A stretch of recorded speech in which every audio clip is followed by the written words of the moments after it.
I'm Darren Verisami, I'm Brandon Miller, and this is The Strengths Whisperer, the show empowering leaders to create, build, and sustain great places to work.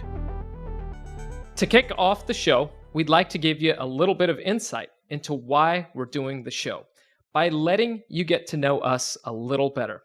On this episode, we'll interview each other. So with that, Brandon, why don't you start by telling the audience a little bit more about who you are and your background? Thanks, Darren. I began a journey into strengths in or around 2003. One day, sitting in my office, doing what it is that I was supposed to do as a manager inside of a organization. And one of the executive leaders walks in and he puts a book on my desk and he says, "Hey, I think that we should do this," which was always code for me for "you should do this." And as I picked up the book, the title was Now Discover Your Strengths. And I was caught. I thought, this is interesting. This could be a book that might really resonate with me. And so as I opened it up and I started to read about this idea of focusing on people's strengths, instead of thinking about what was wrong with them, put more and more emphasis on where you could help them be the best version of themselves. I'll admit that I didn't get too far into the book before I tore all the way to the back and I saw there was this tab I could tear out and go take this online assessment called StrengthsFinder. And I jumped online and I took it, and I have to tell you, I literally thought someone had followed me around or listened to the thoughts inside of my brain. I was captured by this information, these words I had never used before: maximizer, activator, arranger. These were words that were new to me, and yet as I read them, they resonated so deeply. From there, I had the opportunity to get some training on how this approach could integrate into a workplace. I was able to meet in a course and then encourage our entire staff to take the assessment. And when we did, and when we got to talk to people about their strengths, it changed everything about our workplace. We were listening to people who for the first time felt as I had felt, that they had found a new way to describe themselves. They had found a way that opened up possibilities, that gave them freedom to think differently about their role. Even some changed their role because realizing that there were parts of who they were that now they could see applying it in a direction that could really make a difference. That was the launch of something that has grown into my life, my career, the way I lead my family, the way I think about coaching sports. All of it has now become a big part of this journey into being a strengths-based leader, and led all the way up to this fun company we call 34 Strong. There's 34 strengths in the StrengthsFinder, and now we're here getting to do the same for others, to share with them the power of a strengths-based approach. So, Darren, okay, enough about me. It's your turn. It's so interesting hearing the baton story of your journey from 2003. And Brandon and I actually met nearly a decade after he was introduced to the Clifton Strengths Assessment. And my story was pretty simple. In 2012, I actually took the StrengthsFinder assessment for the first time. I was a new dad. My daughter was only about 4 months old at that time. And interestingly enough, I was living in a place where I had two jobs at the time. I was working as a senior project manager at a commercial construction company. And at the same time, I was teaching some classes on the side at a local college in the Sacramento region where we were living. And these two organizations couldn't be more different. The construction company, I had actually gotten to a place where I was really good at a job that I did not love. I was actually becoming disengaged in my work. And at the same time, the one or two classes that I would pick up a week to teach, I saw a culture where people loved coming to work, where they felt connected. They felt like they were making a difference. And I was not feeling that at the time at the construction company. December of 2012, my family and I took a trip to the Big Island of Hawaii. It was the first time my wife, my daughter, and I had traveled together as just the three of us as a family. And on that trip, my little girl was sitting on my lap one morning, right, Brandon? I took a sip of coffee And she laughed out loud for the first time. And for me, that was one of the most amazing and terrifying experiences of my life. Now, it was amazing because I had recently taken the Strengths Finder. I'd started thinking in terms of strengths, but didn't really know much about it. And I thought, wow, this beautiful little being is going to laugh. She's going to talk. She's going to walk. She's going to do all of these things. And what is in store for her when she learns how to tap into her potential? And at the same time, I had to face the stark reality that I was not tapping into my potential, and I was not living a life that would model that for my little girl. I was commuting a really long distance, 100 miles one way to get to my job in construction, and would leave in the morning before she was awake, and I'd get home many evenings as she was going to bed. I knew something had to change.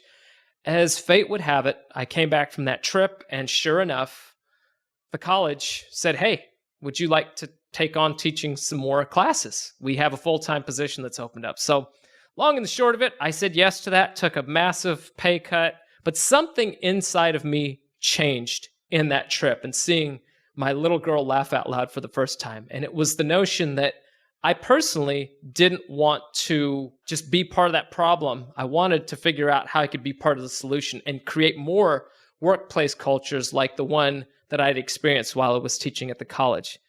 Friends and family around me took note of that, and a dear friend of both Brandon and myself just said, you two should really sit down and have a cup of coffee together.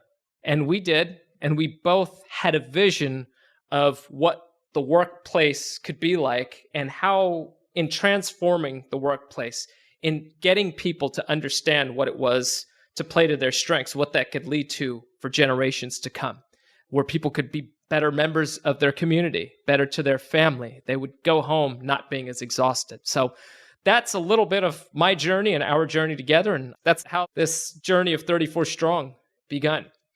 With that, Brandon, I want to ask you, we've talked a little bit about Strengths Finder, Clifton Strengths as it's known now. Can you speak a little bit with your expertise? I mean, you were one of the first Gallup certified strengths coaches in the world. What is it that's specifically so unique about this assessment? The origin story of StrengthsFinder is one that goes back many decades. In fact, it's after World War II. And a member of that amazing generation, Dr. Donald O. Clifton, was in his graduate studies, and he was in the field of psychology, and he had this lingering, nagging question. As he was studying his field, he noticed that almost all of the resources available to him were focused on human disease and neurosis. And his question, his lingering question nagging at him was, where are all the resources to talk about what's right with people? Where is the information to tell us about human greatness and human genius and human capacity for excellence? And this launched him and eventually a team of amazing scientists and researchers and leaders to come alongside to really understand what is it that causes a person to perform at their very best, to perform with excellence or with standout ability. And so over the course of decades, they began this worldwide search of talent. And talent is simply a recurring pattern of how we think, how we feel, how we behave. And it can be with knowledge, with skill, with practice. It can be productively applied for outstanding results. And so literally, Darren, they studied the best lawyers, the best doctors, the best teachers, the best librarians, and they worked backwards to uncover what were the patterns used to help these people be amazing. You could say it was the greatest talent search ever done in history. And at the conclusion of that body of research, they were able to take that and then begin to work it down to create what is called a psychometric assessment. And so StrengthsFinder, as it was called and aptly named, was intended for a person to find their strengths through an assessment. What makes this assessment unique, and I think it's what draws people in, is that it speaks to the very heart of your greatest talents. It uncovers for you specific terms. And so there are 34 different terms. They're called themes of talent, or as today we refer to them as Clifton Strengths for the namesake of the founder, if you will. And these terms give you incredible insight into who you are, how you probably function, the ways that you engage with people in your life, and very likely the sorts of things that you can do that very few people can do with sustained excellence, not just once or twice, but over and over and over again, sustaining excellence. Thanks for that description. That's really powerful in terms of what it can do and the fact that there was so much research and validation that's been done on it and continues to be done on it, because with each new person that's taking it, continues to grow that database. Now, one of the things that we live in today is we hear all of these new terms and fads of things that are going on right now, and there'll be more to come that we haven't yet named. The interesting thing is there's a correlation between strengths and these terms in terms of an ability to resolve some of these issues. These terms like quiet quitting, the great resignation, they actually have in common something that has been in existence for many, many years, and it's called employee engagement, or rather employee disengagement. People can be checked out of their jobs. They're there for 8 hours a day, and they are doing the bare minimum, if that, to get by. And a lot of that actually ties into, are they feeling valued for being valuable? Are they being developed through their strengths? Or as Brandon talked about, when Clifton started this work decades and decades ago, are they being developed through the areas of their weakness focus only? And there's a ripple effect, not only to how we feel, but how organizations develop, how their culture develops. And over time, with the development of our show, you'll get to hear from different leaders that have worked and implemented this in their organizations and how it's transformed not only people individually, but their organizations at large to move the needle on this concept and this framework of employee engagement, which is something that we can measure. And there's 3 tiers of that. There's employee engagement, employee disengagement, and then there's active disengagement. And we've been battling this for decades. We'll talk more about that in a future episode, but that is the foundation of what strengths can do for us in our organizations. Brandon, I want to shift gears a little bit. You laid the framework for what the StrengthsFinder is, the validations around it. Let's talk a little bit about you. Tell me a little bit about your top 5 of those 34 strengths. I've actually taken the assessment 4 times. And one of the greatest questions people will have is, if I take the assessment again, will my results change? And we'd like to tell you that the answer to that is, of course. Think of this psychometric assessment as a moment in time. So it's you at that moment, almost like an x-ray of you.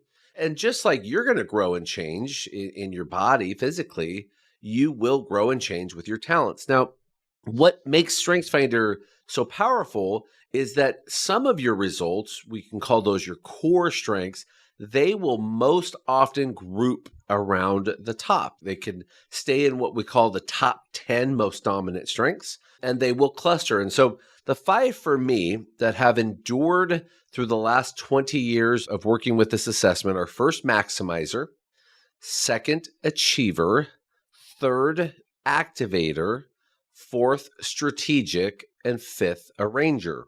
Of those 5, the one that I'm probably most known for and know myself as is activator. All 4 times that I've taken the assessment, activator has either shown up 1, 2, or 3, and number 1 twice. The most recent was 3. I like to leave it right there in that middle of that top 5 because activators, we are known for getting things started. When a decision is made, we cannot not take action. Something needs to be done, and though we may learn how to do that in pace or learn to do that in time, we know that at our core, nothing is real until action has been taken. And so we're a catalyst, we're a driver, we are those that have a high risk tolerance. So we're willing to step out, try new things, go down different pathways, because to us, failure is just another way we've learned not to do something.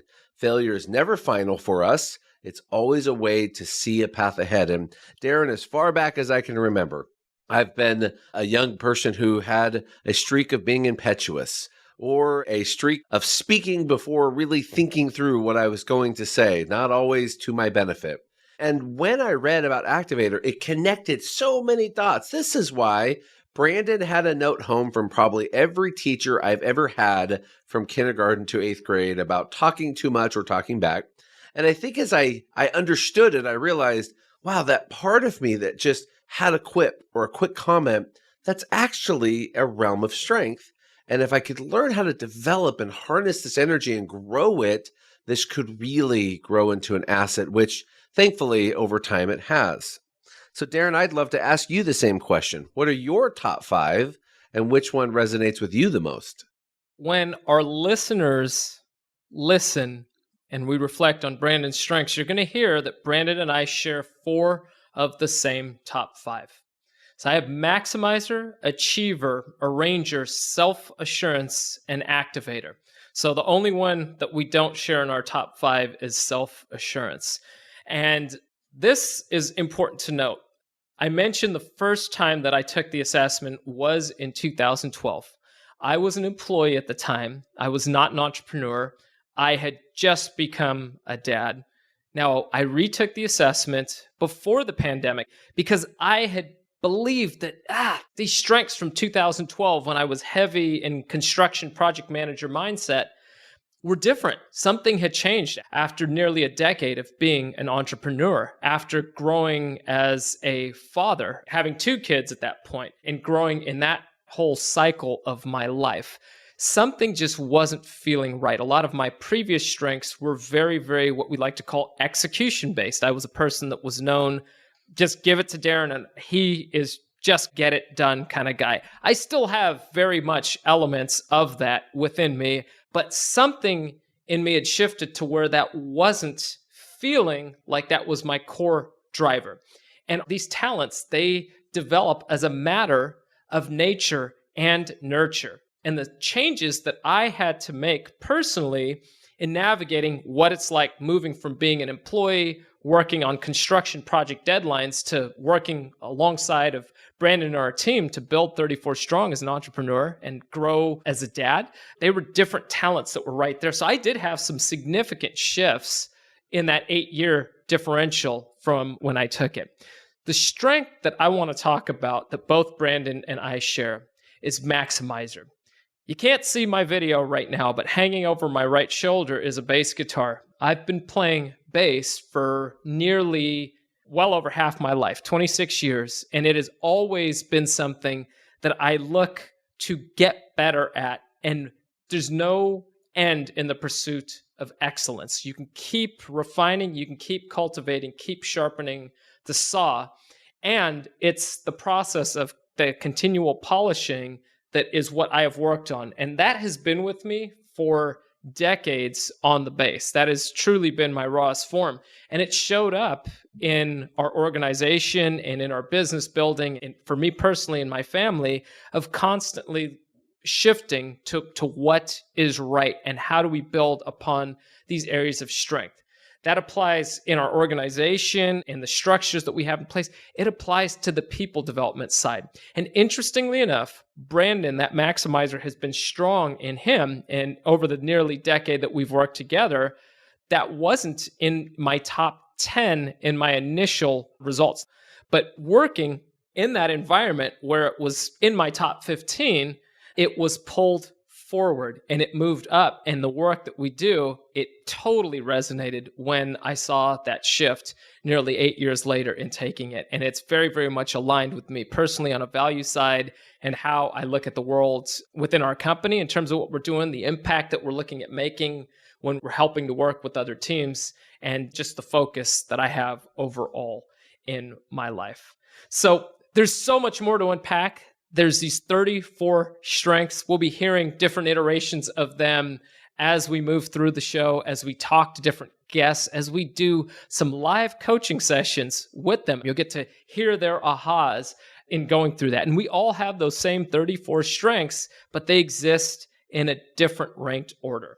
for all of us. All of us have them in a different order. And Brandon, what is it? Is it 1 in 6 billion is the likelihood of somebody having their top 10 in the same order as you? It's pretty amazing how unique the results are. I mean, the top 5 in the same order are 1 in 33 million, and the top 10, 1 in 6 billion. And Darren, I just want to say how much I appreciate the way that you describe how strengths can change, because that is probably one of the most common questions we get is, will I change? And as I mentioned, it's a certainty. And what you can look for in these results are there will be core and growth strengths. And that was the nod to the nurture and the nature, meaning there are certain strengths that are just genetically coded. They're core to your being. You couldn't unbe them if you tried. And then there's going to be strengths that are going to be influenced by the way you were brought up by your caregivers, or what your environment was like, or where there was necessity that involved even literal survival or just perceived reality within the context of your life. And that can happen through the arc of life. And Darren shared some of the big life changers, having a family, going into an entirely new role. Because I think, Darren, your story is interesting, but I don't know that others, when they hear it, won't see it as entirely unique in this facet, that people can find themselves in a career and then one day realize, I don't think I'm in the right place. I can do this. I can do it well. I could do it amazing, but this is draining me. This isn't adding energy. And at the core of a strengths approach is that you will do things that make you feel strong. You will do things that cause you to stand out. So you're going to sustain excellence while being energized by it. And both of those will continue to build endurance and a real enjoyment or well-being. And so Darren's story is something that, as we get to uncover it with leaders, talk about their strengths, some of them, first time they've ever taken the assessment. Others, it's going to be they've been working at it inside their organization. But I really wanted to comment there about that uniqueness, that those top 10, as Darren said, the way we test an assessment is test, retest reliability. This one, about 7 or 8 of the 10 stay. They're pretty sticky, but that's a range. It could be 5 of 10. It could be 9 of 10 if you were to retake it. And so some of the leaders you're going to hear are going to have test, retest, the way Darren described his. They're going to have different versions of it, and we're going to find those connectors and the ones they resonate and how they're leveraging them. That's right. And that piece that you alluded to about finding ourselves in a role where we're actually good at our work, but are completely not engaged. We're not feeling that energy coming from it. That a good pulse is, do you feel energized by your work or do you feel exhausted by it? In both situations, you might be working really hard. And 2 of my strengths in my top 5, achiever and self-assurance, one of the good things about them is they're very resilient. One of the bad things about them is because they're so resilient, they'll just keep pushing through, even though you're actually completely miserable and you're just, I'm going to do it anyhow for no good reason. And that can be some of the edge that we have to deal with our strengths. And we'll unpack more of that as we're going forward. I want to transition here, Brandon, to a little bit more along the lines of the employee story of what it's like being inside of an organization. So we know that no great place to work is built alone. No strengths-based organization is built alone. While the impact of creating one resonates throughout organizations, its impact is also felt in the homes and communities. And this brings forth the core of what Brandon and I locked arms on in February of 2012, the first time we sat down together, which was, what will it be like when a parent is going home to a child? Somebody's going home to their community, to their friends, to their family, to their loved ones, and they're able to still give the best version of themselves there. That those people are not getting the leftovers because work has taken everything from them. I personally lived through and had been a highly disengaged employee there. And I also had one iteration where a manager was so demanding at 23 years of age, I was physically waking up at 2:00 in the morning and throwing up multiple days per week. The job physically made me sick. And how I was showing up to my friends and family. And as we've talked through our career and our work within 34 Strong, we've heard many of those stories and seen the transformations that people have made, sometimes within their existing job, or sometimes it's transitioning out of that. What are those children going to think when they see a parent who's come home from work and has felt valued for being valuable? They're feeling like they've had an impact in the world, but they still have something left to give. What's that child's perception of work going to be like? So part of the work that we're doing here, and when you're thinking about this and becoming your very own strengths whisperer in your own life and into your organizations, it's not all about what happens in the right now. It's the transformation that actually takes place over time. And with that, Brandon, I want to ask you, what's a story that you can share from a client of transformation that you've seen take place organizationally as they went from knowing that they wanted to become a great place to work, knowing that they wanted to shift their organizational culture and be intentional and have a hand in the design of that culture, as opposed to just doing it by accident and pretending like culture doesn't matter? Absolutely. We have a leader that one day will come on the show and probably share this story herself. But there was a team that we worked with who we had spent time with a leader and spent time trying to support this team to improve some of their key metrics. And so one of the ways that we think about supporting a team is we try to get a baseline of where their level of engagement is at. Darren mentioned earlier that we think about engagement through the paradigm of three positions. Some people will show up to work engaged, disengaged, or actively disengaged. And there is assessment that we partner with Gallup on called the Q12, letter Q, number 12, Q12. And this assessment gives us a nice starting point. Here you are now, you are here. And so with this particular team, after working with a leader, they had a transition to a new leader. And this transition occurred right after the survey was completed. And so in our first meeting with this leader, we went in and we said, we have to give you the results today. And the best news I have for you is that you have nowhere to go but up, because the result that I was about to share ranked them out of a scale of 1 to 100 in the first percentile. And that's not number one first. That is the lowest first. And so as being in the 1 percentile, we began a journey with this leader and the team. And we began to engage them through this process of learning their strengths, learning how to first communicate with these strengths, how to understand self and others through this paradigm of there are some amazing qualities, talents, traits you bring.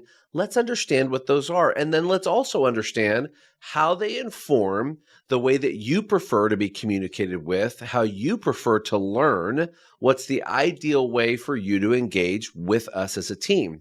Secondly, we began to work on collaboration. How do we share ideas? How do we form strategy? How do we solve problems? How can we get in a room and know who brings which piece of the puzzle, because none of us shows up with the whole puzzle. So a strengths approach recognizes that we all have a part, but none of us have all the pieces. And that's a very important paradigm that this approach liberates people into.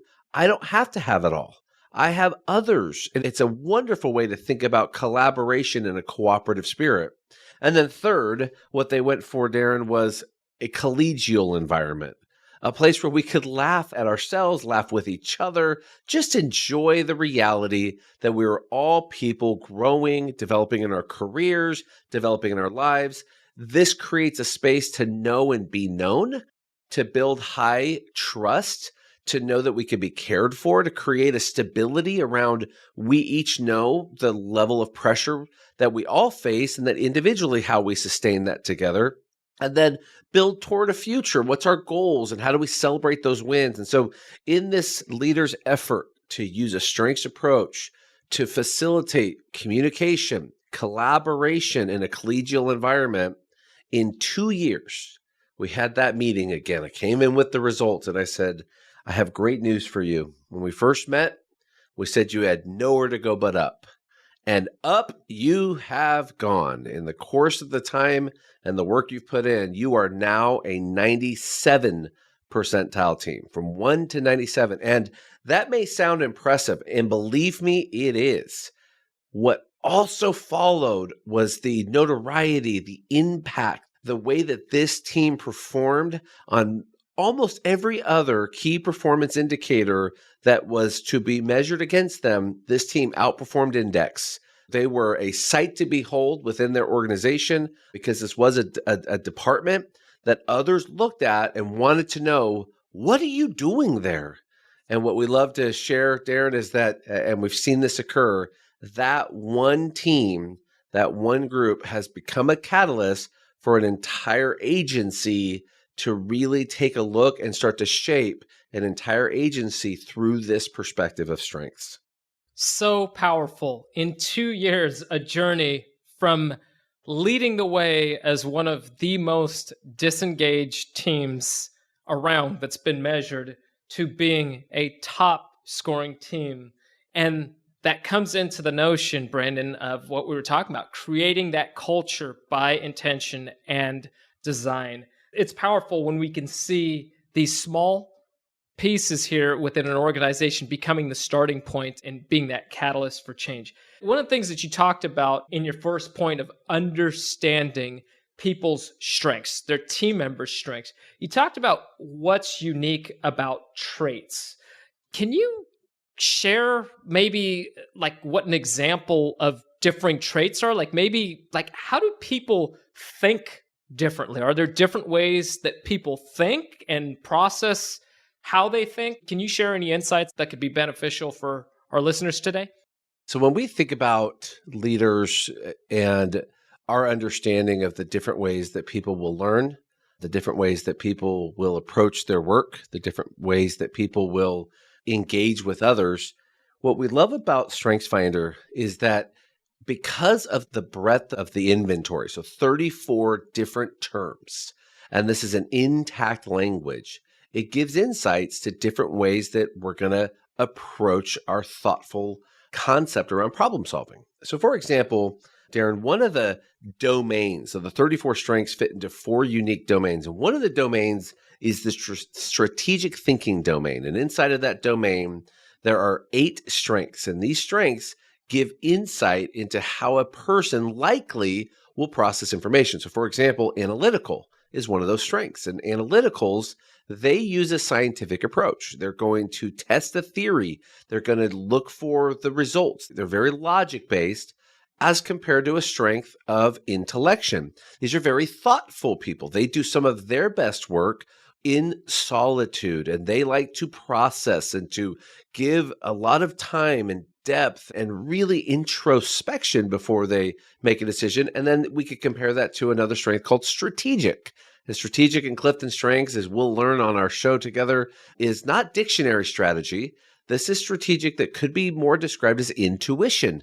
These are people who think through what some call their gut. They're going to think through a different way that they process information. It's very quick. So analyticals, more scientific, intellects, more thoughtful, introspective. When you think of strategic, they're very instinctual. They move on instinct and they can move in that way. And so we're going to see paradigms of thoughtfulness around that domain that give us insight into how people think. And what's fascinating is it will impact how they learn. And so some are going to learn because they just see and read, visualize, and that's their highest output. Others, they're going to see and do. So see it, get on it, put my hands on it. I don't really know it till I do it. That's going to describe other strengths in what we call the executing domain, more of the achievers and the arrangers that you and I share some of these strengths, getting in and doing the work. And then others of us, we got to see it and then talk about it. We got a verbal process. We don't know what we think till we see what we've said. And sometimes the talking it out is actually where the idea comes together as our words create the picture and show us the imagery. And that's how we resonate back. It's coming through our ears. And so these different styles of thinking and different styles of learning, Clifton Strengths gives insight. It gives introspection into, I'm working with you. We're team members. We're going to see the same picture through different filters, and we can both gain insight into how we uniquely can approach it and learn from each other. Thanks for sharing that, Brandon. And I want to ask our audience, if you had to evaluate your thinking style, even if you don't know your Clifton Strengths results, do you find that you're more introspective or are you more of a verbal processor? Where do you lie? Just think about that. Think about others that you know that you work with, and just in understanding that, that's a little nugget that can be really powerful. If you are, for instance, a verbal processor, like both Brandon and I tend to be, it might be helpful to announce to those around you that you're working with that, hey, I'm just talking out some ideas out loud. We don't need to move to action on these, because some strengths, to Brandon's point of that guiding how they actually learn, they might hear something that is said and take that immediately as we are going to task with this. And you might just be putting your ideas out there to actually see and feel what you think by talking it through and putting it out there. It can be helpful to just make that announcement or to ask if somebody needs a little bit more time to reflect and think about it, because that'll actually set that person up to come to the table for the discussion that you need to have very, very effectively. Brandon, it's hard to believe that we are already wrapping up our pilot episode. It has been quite a ride. I am very excited about what we have in store together and with many of our other guests that'll be joining us. So on that note, I want to thank you, the listener, for joining us today and listening to us share our stories. For our listeners out there, I want to leave you with something practical and tactical that you can do. Are you ready? Take note, and I want you to email Brandon, Brandon, at 34strong.com and take the Clifton StrengthsFinder assessment. We believe in this so much, we will provide you a complimentary top 5 assessment. So you could start learning about your own strengths and diving into that and seeing how powerful this actually is just for yourself. The way that we move to the organizational transformation is very much started by self-awareness. So again, email Brandon at 34strong.com and put in the subject line, top 5 strengths. We will provide you an assessment, no cost to you, just so you could take that and get started on your journey. Thank you for joining us on this episode of The Strengths Whisperer. What did you take away from our conversation? We'd love to know. In the meantime, hit that follow button so you don't miss out on more conversations just like this one. And don't worry, it won't just be me and Darren the next time. We've got some fabulous guests lined up and can't wait to hear their stories. See you next time, everybody.